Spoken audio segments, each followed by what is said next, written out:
여러분, 우리는 세상에서 살아가는 모든 것이 에너지가 필요합니다. 에너지 없이 우리가 살 수가 없죠. 밥 먹는 것도 우리에게 에너지입니다. 움직이기 위하여서 에너지가 필요하고, 공부하는 것도 평생을 살아가면서 아무래도 공부 열심히 하면 지혜롭게 살아가게 되죠. 일터가 있는 것도, 결혼하는 것도 전부 에너지 때문입니다.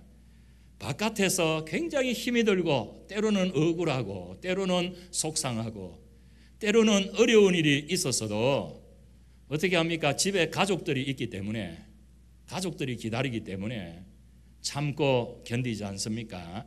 그래서 가족이 에너지가 될 수가 있습니다. 어떤 사람은 돈이 에너지고, 어떤 사람은 가족이 에너지고, 또 어떤 사람은 자신의 일이 에너지가 됩니다. 우리가 살아가는 동안에 뭔가 모르게 극적인 이야기를 할 수 있다는 것, 내가 살아가는 동안에 내가 이렇게 힘들고 지쳤는데 하나님이 나에게 이렇게 은혜를 주셨다, 이렇게 말할 수 있는 에너지가 있다는 거, 얼마나 귀한 일입니까? 여러분, 하나님께서는 우리가 일평생 살아가는데 행복하게 살아갈 수 있도록 에너지를 우리에게 허락하십니다. 그런데 그 에너지가 무엇인가 하면 그것이 바로 감사라는 것입니다. 하나님은 그 백성들이 복받기를 원하셨습니다. 여러분, 이스라엘은 툭하면 원망과 불평을 했습니다. 불평과 원망이 있는 한에는 절대로 행복이 없다는 것을 하나님은 아시기 때문에 그들에게 계명을 주시면서 뭔가를 기억하고 지키도록 하셨습니다. 그래서 기억하고 지키도록 하셨는데, 그 내용이 여러분, 무교병의 절기 유월절을 지킴으로 애굽에서 이스라엘을 구출하신 유월절 구속의 날을 기억하라고 하셨습니다. 맥추절은 절기로 보면 보리추수를 감사하는 절기인데, 이 절기는 오순절 혹은 칠칠절, 성령 강림절이라고 불리기도 합니다. 또 성령으로 우리와 함께 하시는 하나님의 인도와 보호를 기억하라, 이런 뜻입니다. 또 수장절, 이것은 추수감사를 이야기를 하는데, 이 모든 절기들은 하나님이 광야를 지내는 동안에 장막을 주시고 먹여주심을 기억하고 보호하심을 기억하라, 이런 이야기입니다. 이스라엘은 사실 수도 없이 많은 어려움이 많았습니다. 그리고 저들에게 원망할 일, 불평할 일이 많았지만은 저들은 절기를 통하여서 하나님이 베푸르신 은혜를 기억하기 시작했고, 그 하나님이 주신 은혜를 기억하고 감사했을 때에 이스라엘은 경제대국으로 지구상에 우뚝 서 있습니다. 세계에서 제일 머리 좋은 사람 뽑으라고 하면 유대인, 세계를 돈으로 살 수 있는 사람을 뽑으라고 하면 유대인, 곡물로 세계를 망하게 할 수 있는 것도 유대인이고 흥하게 할 수 있는 것도 유대인입니다.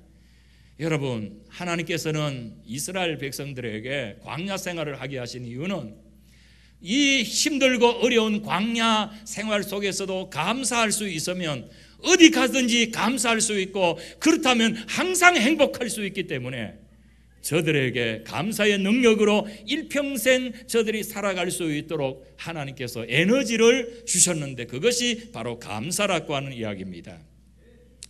여러분, 감사는 기적을 일으킵니다. 감사하는 삶은 개인과 민족과 세계를 축복으로 인도합니다. 불평하는 사람은요, 항상 입에 불평을 달고 있어요. 어느 지방에 온천이 났습니다. 구경하러 오는 사람, 관광하는 사람들이, 야, 이 동네 사람들은 너무 좋겠다, 이렇게 온천이 있어서 돈도 벌고 이 온천도 하고 얼마나 좋으냐 했더니, 정작 그곳에 사는 사람은 감사할 줄 모릅니다. 하나님이 주시려면 비누방울도 주시지, 같이 주시면 좋을 건데 이상하게 감사가 없어요. 불평도 여러분 습관입니다. 감사도 습관입니다. 근데 여러분, 불평은 저주로 가는 병입니다. 혹 내가 불평 나라에 사는 사람이 있다면 빨리 감사 나라로 이사를 해야 합니다. 여러분, 감사하는 사람은 항상 즐거움을 달고 살고, 불평하는 사람은 항상 짜증을 달고 삽니다. 우리가 주는 사람이 있는데 주는 사람이 더 행복하다고 합니다. 어떻게 보면 받는 사람이 공짜로 받았으니까 더 행복할 것 같은데, 주는 사람이 더 행복하고 감사하는 것을 봅니다. 주는 사람은 상대편에 서 있기 때문입니다. 받는 사람은 내 편에서 서 있습니다. 내 편에 서 있기 때문에 자꾸 받다가 보니까 안 주면 왜 안 주지 하고 원망을 합니다. 그런데 주는 사람은 상대편에 서 있기 때문에 어떻게 하면 저를 더 기쁘게 해줄까? 그의 어려운 일을 보고 자기의 저절을 감사하게 됩니다. 여러분, 사람들은 감사하는 사람을 좋아합니다. 왜 그렇습니까? 하나님을 닮았기 때문입니다. 이 감사라는 것이 즉시 표현되어져야 됩니다.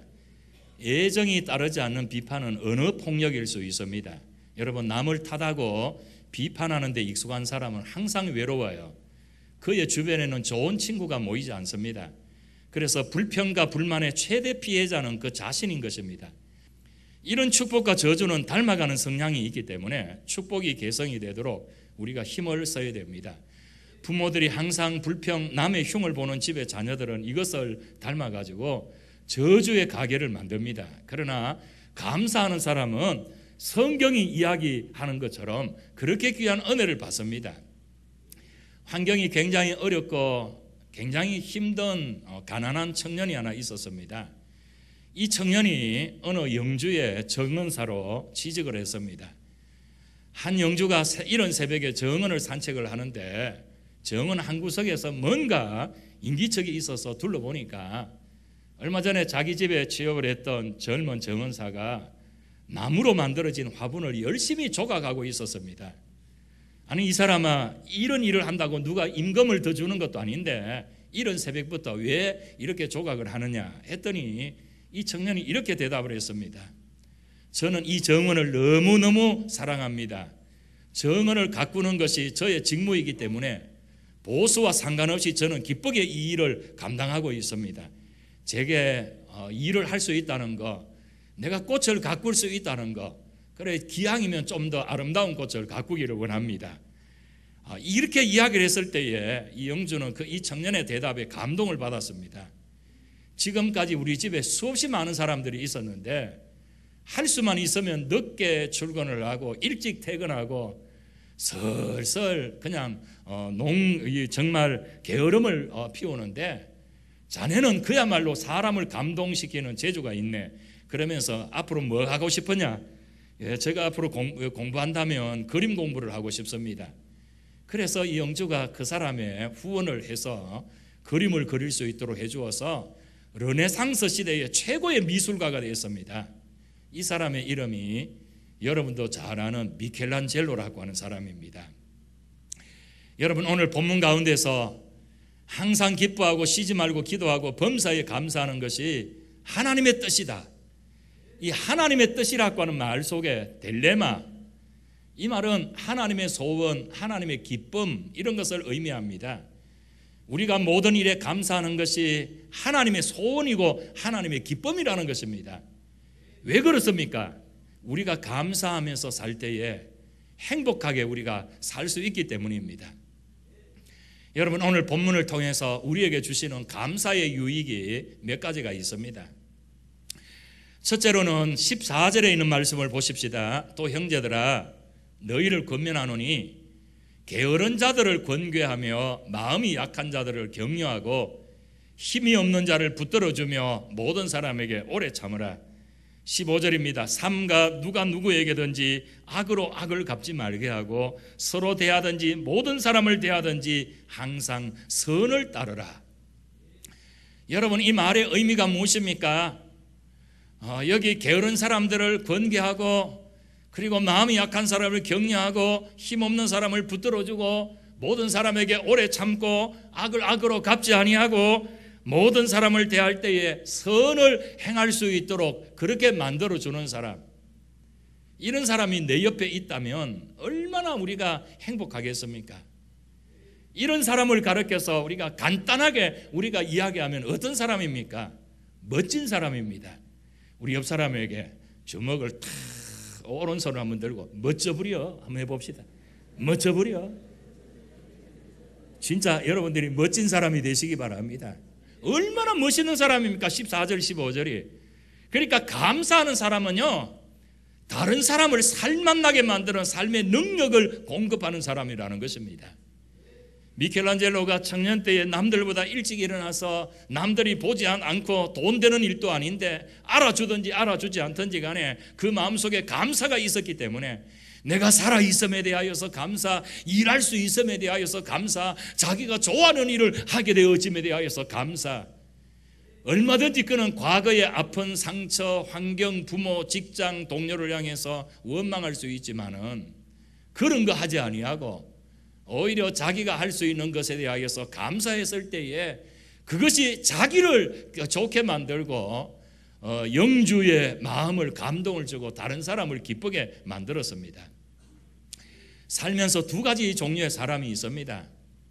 자꾸 자기의 삶 속에 불평과 원망을 하면서 삶 속에 에너지를 자꾸 소모하는 사람이 있습니다. 내 속에 여러분 기가 빠지고 에너지가 자꾸 소모가 되어지면 면역력이 떨어져서 결국은 아주 힘들게 겨우겨우 어렵게 삽니다. 하루하루 넘기기가 너무 어려워요. 그러나 반대로 자기가 사는 삶 속에서 감사하게 살면, 여러분 감사하고 살면 에너지가 넘쳐가지고 자기 주변을 굉장히 즐겁게 만드는 것을 볼 수가 있습니다. 생각해 보세요. 내 일터에 누가 나를 가른 사람이 있다.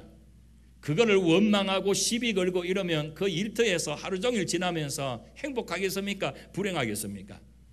교회에 와서 자꾸 남의 이야기하고 자꾸 못된 소리하고 비판만 하면 그 삶이 재밌겠습니까? 아니면 즐겁겠습니까? 아니면 힘들겠습니까?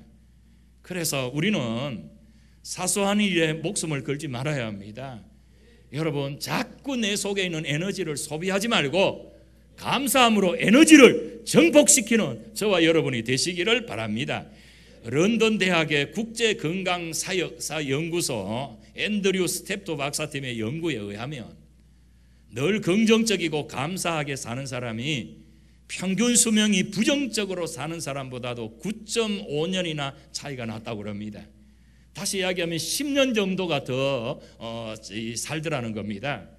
성경도 이것을 증거하고 있습니다. 잠언 17장 22절에 보니까 마음의 즐거움은 양약이라도 심령의 근심은 뼈로 마르게 하느니라. 근심, 걱정, 불평이 우리의 뼈를 바삭바삭 마르게 합니다. 성경에 보니까 죄를 지었을 때에 주의 손이 주야로 나를 누르시오니 내 진액이 여름 가뭄같이 마르나이다 라고 고백을 했습니다. 하나님이 내 뼈를 누르시면 우리가 바짝바짝 말라요. 견딜 수가 없어요. 그런데 마음의 즐거움은 양약이라고 그랬습니다. 양약이라는 말이 무슨 약입니까? 나를 보호한다, 나를 이롭게 만든다, 이런 뜻입니다. 그러므로 칼 힐튼은 이렇게 이야기했습니다. 감사하는 사람은 더 젊어진다. 여러분 우리가 화장품을 바르는데 뭐 여러 가지 바르는 것도 좋겠지만은 저는 세수하고 스킨만 딱 바르고 그냥 머리부터 시작해가지고 쫙 손으로 내리면서 아이고 하나님 감사합니다 이렇게 끝냅니다. 얼마나 피부가 좋아요. 여러분 감사의 화장품, 이것은 마음의 화장입니다. 보이지 않는 곳에 주름 때문에 보이는 부분이 망가지는 사람이 얼마나 많은지 모릅니다. 왜 여러분 감사할 때에 하나님이 은혜를 주십니까? 하나님과의 관계가 개선되기 때문에. 감사지수가 하나님과의 관계지수를 결정짓습니다. 감사하는 마음이 있을 때에 상대방에 대하여서 관용하는 마음이 생기게 됩니다. 데살로니가 교회 성도들 가운데서 경제적으로 환경적으로 어려운 사람들이 많았지만은 감사로 환경의 어려움을 역전시켰습니다. 왜냐하면 감사의 자리는 늘 은혜가 있고 사람을 감동시키는 에너지가 그 가운데서 있기 때문에 그렇습니다. 여러분 감사는 감동하는 힘을 주기도 합니다. 이 시대는 감동이 메마르고 감사가 메마른 시대입니다.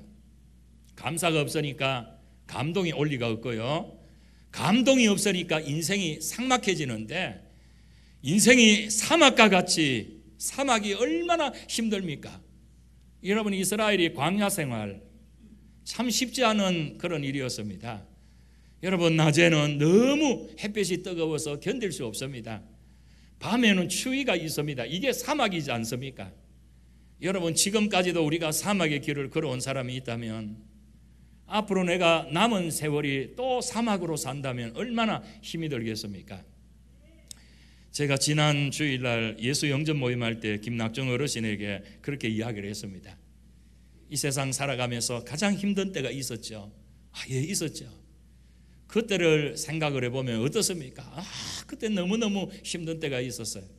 지옥이라는 것은 어떤 것인가 하면 내가 이 세상에서 살아가면서 가장 어렵고 힘든 그런 그 시간보다도 1억만 배가 더 힘든 것이 지옥이다. 1억만 배나 더 힘들어. 내가 사는 것이 지옥 같다 이렇게 이야기하는데 그것보다도 1억만 배가 더 힘든 것이 지옥이고, 천국은 어떤 것이냐? 내가 살아가는 동안에 세상에서 가장 행복했던 데가 있는데 그 행복했던 것에 1억만 배가 더 좋은 것이 천국이다. 어디 가시렵니까? 했더니 천국 가야죠. 여러분 어디 가실랍니까? 어디 가실랍니까? 천국 가야죠. 그런데 이 천국은 누가 갑니까?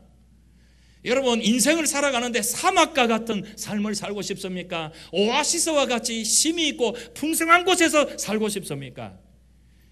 간단합니다. 감사하는 사람은 오아시스 인생을 살고, 불평하는 사람은, 원망하는 사람은 사막 인생을 산다는 것입니다. 여러분, 셰익스피어는 부모에게 감사할 줄 모르는 자녀는 그 부모가 독사의 이에 물리는 것과 같다. 여러분, 독사의 이에 물리면 어떻게 됩니까? 독이 퍼집니다. 하나님께 감사하는 마음이 희미하다면 이와 같은 것이죠. 조국에 대하여서 감사하는 마음이 없으면 애국 갈 수 없고요. 학교의 스승에게 감사하는 마음이 없는 아이는 사회의 훌륭한 지도자로 자랄 수가 없습니다. 공부 잘할 수 있는 비결도 그 선생님을 좋아하고 감사해야 지도자가 돼요. 스승에게 감사할 줄 모르면 공부는 잘할 줄 몰라도 훌륭한 지도자가 될 수가 없어요. 감사는 감사하는 사람을 살리지만은 감사받는 사람도 살립니다. 이런 영적인 그런 효과가 나타납니다. 여러분, 오늘날 많은 사람들이 미움은 서로를 죽이고 감사는 살리는데 입술에서 감사가 나오지 않고 원망이 나올 때가 많습니다. 프랑스의 세계적인 여성 잡지 엘르의 편집장, 프랑스 사교계를 풍미하던 장 도미니크 보비라는 사람이 교통사고로 뇌졸중으로 쓰러졌습니다. 3주 후에 의식을 회복했지만 전신마비가 된 상태에 아무것도 꼼짝 못하는데 왼쪽 눈꺼풀만 겨우 몇 차례 이렇게 눈깜빡을 할 수 있었습니다. 속에는 하고 싶은 말이 너무 많았지만은 이게 완전히 마비가 됐으니까 말도 할 수 없고 글도 쓸 수 없기 때문에 눈꺼풀만 깜빡깜빡 하는데 어떻게 하면 자기 속마음을 전달할 수 있을까? 그런데 그 눈꺼풀을 알아보는 제자가 있어서 눈꺼풀로 이렇게 신호로 알파벳을 지정해 글을 씁니다. 눈 한 번 깜빡하면 A, 눈 두 번 깜빡하면 B, 세 번 깜빡하면 C 이런 식으로 이렇게 하는데 글을 쓰는데 128페이지의 글이 출판되었습니다. 20만 번 이상의 눈을 깜빡거렸겠죠. 그 책 이름이 잠수복과 나비입니다. 베스트셀러가 됐는데요. 이 서문에서 그는 이렇게 말을 했습니다. 흘러내리는 침을 삼킬 수만 있다면 세상에서 가장 행복한 사람입니다. 자신은 건강의 복을 모르고 툴툴거리며 일어났던 많은 아침들, 아이고 피곤해라, 아이고 오늘도 힘들어, 오늘도 눈 안 떴으면 좋겠다, 이렇게 툴툴거리고 원망했던 그런 마음이 죄스러움을 금할 길이 없다는 겁니다. 그의 말에 따르면 자연스럽게 숨 쉬는 것만 해도 우리는 가장 행복한 사람인데, 여러분 오늘 우리는 눈만 깜빡입니까? 여러분 한쪽 눈뿐만 아니고 양쪽 눈을 다 깜빡일 수가 있습니다. 한쪽 눈은 윙크, 양쪽 눈은 쌍크, 그렇죠? 양쪽 손으로 하면 웅크 이렇게 되는 건데 온갖 우리는 다 할 수가 있습니다. 얼마나 감사합니까? 그런데도 불구하고 우리 입에서 감사는 없고 자꾸 불평과 원망이 나온다 그러면 하나님 앞에 얼마나 죄송한지 모릅니다. 여러분 오늘 본문의 가운데서 범사에 감사하라, 그리스도 예수 안에서 너희를 향하신 하나님의 뜻이니라. 성도가 무엇입니까? 성도는 하나님의 뜻에 마음을 두고 사는 사람입니다. 하나님의 뜻에 마음을 두고 사는 사람이 참된 하나님의 자녀요 그리스도인입니다. 참된 그리스도인의 모습은 기뻐하고 기도합니다. 그리고 감사합니다. 그것이 우리의 삶의 현장의 지수가 되어야 되는 것입니다. 증명되어야 된다 이 말입니다. 로마서 1장 21절은 우리 시대의 아픔을 소개하고 있습니다. 하나님을 알되 하나님을 영화롭게도 아니하며 감사치도 않는다. 우리는 다 하나님을 알고 있습니다. 그런데 하나님을 영화롭게 하지 않아요. 하나님 앞에 영화롭게 하지 않는다는 것은 무슨 이야기입니까? 하나님을 기쁘시게 하지 않는다는 것입니다. 하나님의 뜻에 관심이 없다는 것입니다. 감사치도 않는다는 것입니다. 그것이 이 시대의 아픔이라는 것이죠. 그래서 이렇게 하는 사람을 하나님이 어떻게 합니까? 그냥 내어버려 두사, 네 멋대로 살아라. 그리고 하나님 앞에 심판을 받습니다. 감사가 소진되고 상실된 시대가 우리 시대라고 하는 이야기입니다. 옛날에는 많이 소유하지 못해도 감사가 있었습니다. 요즘은 많이 있어도 감사하지 못합니다. 왜냐하면 더 많이 갖고 싶어서. 그래서 여러분, 우리 삶에 감사가 없다면 우리는 연명하는 그리스도인, 옛날에 피죽 한 그릇으로 연명할 때가 있었습니다. 겨우 연명하는 그리스도인으로 전락하고 맙니다. 성경은 우리에게 역동적인 에너지 넘치는 삶을 살게 하기 위하여서 너희에게 감사가 넘치도록 해라, 이것을 수도 없이 많이 합니다. 에베소서 5장 3절 4절 감사를 넘치도록 해라. 에베소서 5장 20절 범사의 예수 그리스도의 이름으로 항상 아버지께 감사해라. 여러분, 어떤 은혜를 주셨음에도 감사하지만은 범사입니다. 골로새서는 사도 바울이 감옥 중에서 쓴 옥중서신입니다.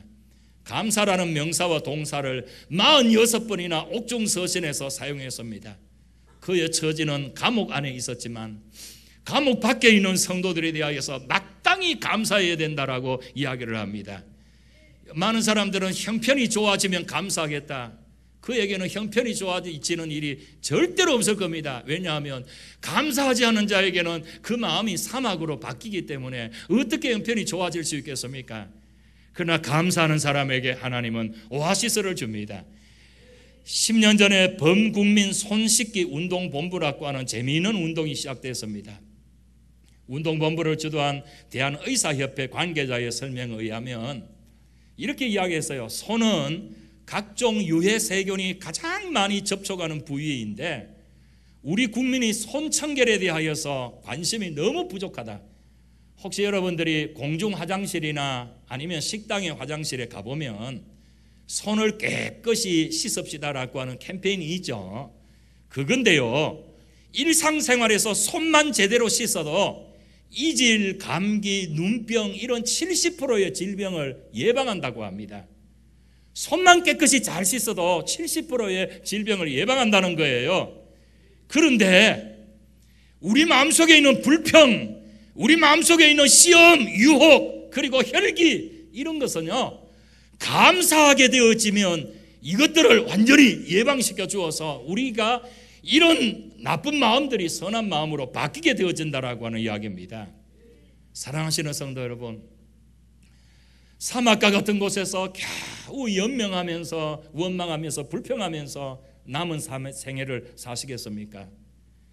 아니면 감사를 통해서 역동적인 에너지를 공급받아서 오아시스와 같이 풍부하게 편히 쉬는 그런 귀한 은총을 받겠습니까? 선택은 여러분이 하는 것입니다. 우리가 감사로 정말 우리 자신을 경영하게 되어지는, 하나님이 우리에게 일평생 행복하게 살게 하라고 감사를 잊어버리지 마라. 이것을 우리에게 주셨다고 하는 것을 기억하고, 주여 원망이 있었다면 이제는 감사하게 하여 주옵소서. 기도하는 우리가 되기를 원합니다.